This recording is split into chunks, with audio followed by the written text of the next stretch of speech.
ilk olarak bir hukukçu olmaz vesilesiyle onu soracağız haliyle. Yani Kürt dilinin hem yasal anlamda hem de fiili anlamda kullanımın önündeki engeller nedir? Hukuki boyutu nedir bunun? Neye temellendirilerek yapılıyor? Anladım. Öncelikle yayını aldığınız için teşekkür ediyorum.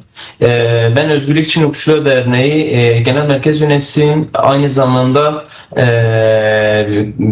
derneğimizin dil komisyonunda da aktif olarak çalışmaktayım. Fiili hukuki engellere değinmeden önce aslında öncelikle şey yapmak lazım. Ana dili güvence altına alan uluslararası mevzuata kısaca bir değinmek isterim ben. Buranın başlıcası Birleşmiş Milletler'in de kabul etmiş olduğu üzere insan hakları evrensel bildirgesidir. Bunda doğrudan bir ana dile dair bir atıf olmasa dahi ilgili maddelerinde bunu işaret etmektedir. Yani ana dilin korunması ve bütün insanlara bu hakkın kullandırılması gerektiğine dair. Bunlar dışındaki bir başka uluslararası sözleşme ise medeni ve siyasal haklara ilişkin uluslararası sözleşmedir.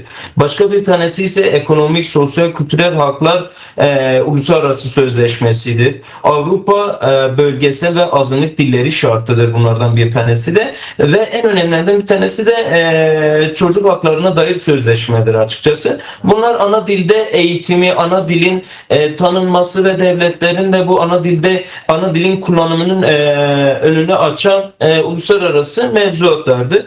Türkiye bunların bazılarına sözleşmelere bazılarına imzalamıştır ancak bazılarına imzalamamıştır. Örnek veriyorum, insan hakları evrensel bildirgesi, medeni ve siyasal haklar ile çocuk haklarına dair sözleşmeleri imzalamıştır.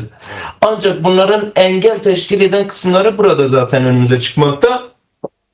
Burada ana dilde eğitime ilişkin olan ya da ana dilin tanınmasıyla korunmasına dair o yükümlülük getiren maddelere Türkiye çekince koymuştur ve bu maddeleri kabul etmemiştir. Ben bu sözleşmeleri kabul ediyorum ancak şu maddeleri ben kabul etmiyorum şeklinde çekince koymuştur. Bunların dışındaki çekince hiç imzalamadığı uluslararası sözleşmeler ise Avrupa Bölgesel veya Azınlık Dilleri Şartı Sözleşmesiyle azınlıkların korunmasına ilişkin çerçeve sözleşmeyi Türkiye imzalamamıştır. Buna taraf olmamıştır açıkçası. Bunlar hani uluslararası mevzuattır. Türkiye'nin kendi iç mevzuatında ise engel olan, ana dile ilişkin engel olan mevzuatların başında açıkçası anayasa gelmektedir. Türkiye Cumhuriyeti Anayasası'nın 3. maddesine biz baktığımızda açıkça şunu demektedir. Türkiye devleti, ülkesi ve milletiyle bölünmez bir bütündür. Dili Türkçedir. Yani bunu apaçık bir şekilde söylediği zaman başka hiçbir dile yaşam şansı tanımaz hale geliyor. En büyük fiili engel açıkçası anayasanın 3. maddesindeki ülkenin dilinin Türkçe olduğu şeklindeki maddedir. Devam ettiğimizde yine 3. anayasanın 42. maddesi de ana dilde eğitimin Türkçe dışında başka bir dilde olmayacağına açıkça işaret etmektedir. Burada da şunu demekte: Türkçeden başka hiçbir dil eğitim ve öğretim kurumlarında Türk vatandaşlarına ana dil olarak okutulamaz, öğretilemez diye açık bir hüküm var. Yani biz bu fiili engellere, hukuki engellere biz baktığımız zaman anayasanın en temelinde anayasanın bu 2 maddesi en büyük engel olarak önümüzde çıkmakta Türkiye'nin iç mevzuatında. Devam edecek olsak yine eğitime dair olan ana dilde eğitime ilişkin olarak Türk Milli Eğitim Temel Kanunu diye bir kanunu var. Bunu da aynı şekilde 2. maddesinde Türkçe dışında başka bir dilde eğitim verilemeyeceğine ilişkin bir mevzuat var. Bu mevzuat da yine aynı şekilde engel teşkil etmekte. Devam ettiğimiz yani engel teşkil eden hususlar da biraz önce değinmiş olduğumuz uluslararası mevzuatlara konulan, hani kabul edilen uluslararası sözleşmelere konulan çekincelerdir. Yani bu çekinceler de aynı şekilde engel teşkil etmektedir. Bunlar dışında da Özel Eğitim Kurumları Kanunu ve Yüksek Öğretim Kanunu var. Bunlar da yine aynı şekilde okullarda, eğitim kurumlarında, üniversitelerde Türkçe dışında herhangi bir dilin kullanımını yasaklamakta ve bu diller dışındaki diğer dillere, azınlıkların diğer dillerine yaşam hakkı tanımamakta açıkçası. Peki 27 Şubat deklarasyonuyla başlayan barış ve demokratik toplum süreci de bu çatışmalı savaş halinin sona erdirilmesi ve bir demokratik entegrasyon çerçevesinde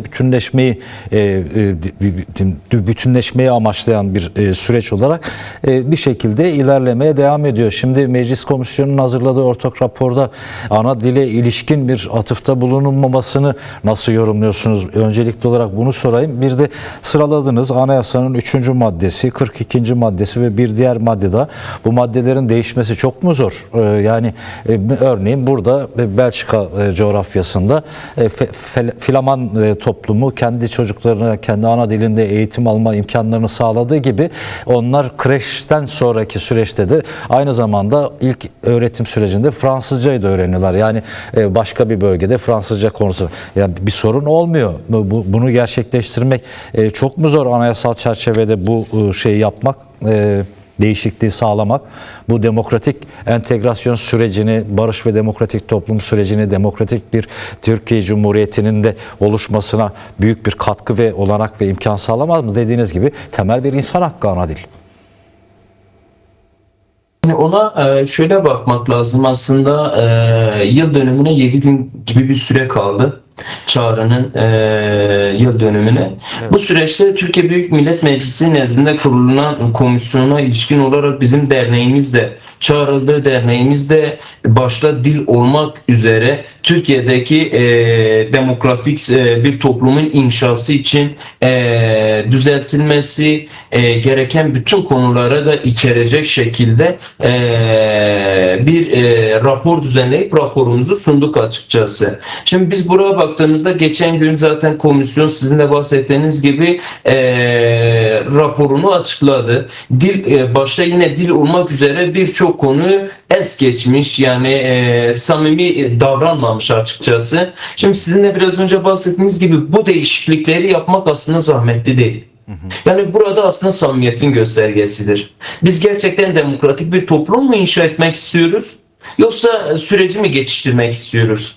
Belli şeyler mi elde etmek istiyoruz? Yani bu değerlendirmeyi yapmak lazım yani.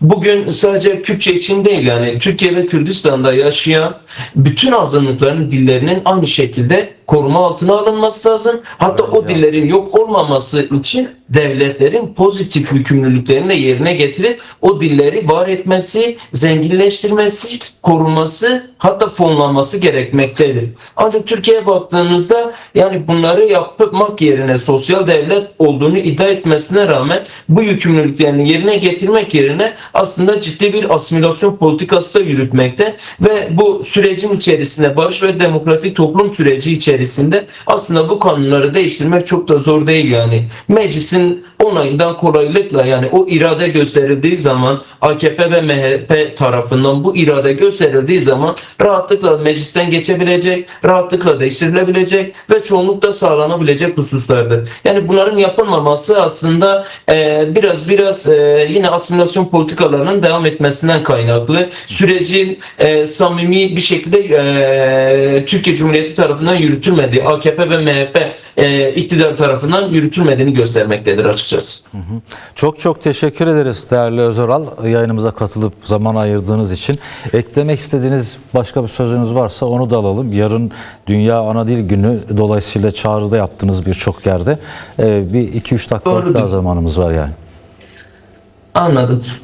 Tekrardan teşekkür ediyorum sizlere.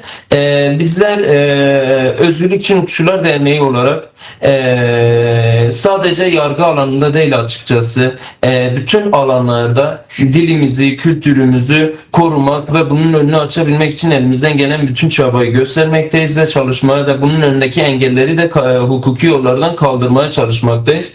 Yine şunu belirtmek istiyorum. Biz bütün şubelerimiz ve temsilciliklerimizle başlatmış yapmış olduğumuz bu imza kampanyası sonucunda 2000'in üzerinde bir hukukçuyla Türkçe'ye resmi statü tanınması, Türkçenin resmi dil yapılması ve ana dilde eğitim dili yapılması hususunda talebimiz devam etmekte. Biz buna ilişkin basın açıklamalarımızdan sonra kampanyamıza destek veren hukukçuların da listesinin bulunduğu mektuplarla Türkiye Büyük Millet Meclisi'ne başvuru yaptık açıkçası. Çağrımız yine şudur özetle. Gerçekten biz demokratik bir Türkiye için ve Kürdistan için yapılması gereken adımlar çok nettir, çok somuttur. Burada başlıca yapılması gereken hususlar sadece Kürtçe değil açıkçası, diğer bütün dillerin tanınması ve dillere de statü kazandırılması, koruma altına alınması, kendilerinin varlığının, bu dillerin varlığının devam ettirilmesi için devletlerin üzerine, Türkiye Devleti'nin üzerine düşen yükümlülüğü yerine getirmesi ve dilin kullanımı önündeki tüm hukuki ve fiili engellerin kaldırılarak Kürtçe başta olmak üzere diğer bütün dillerin özgür ve serbest olması için bu yasal ve anayasal adımları bir an evvel atmaları gerektiği çağrımızı yeniliyoruz.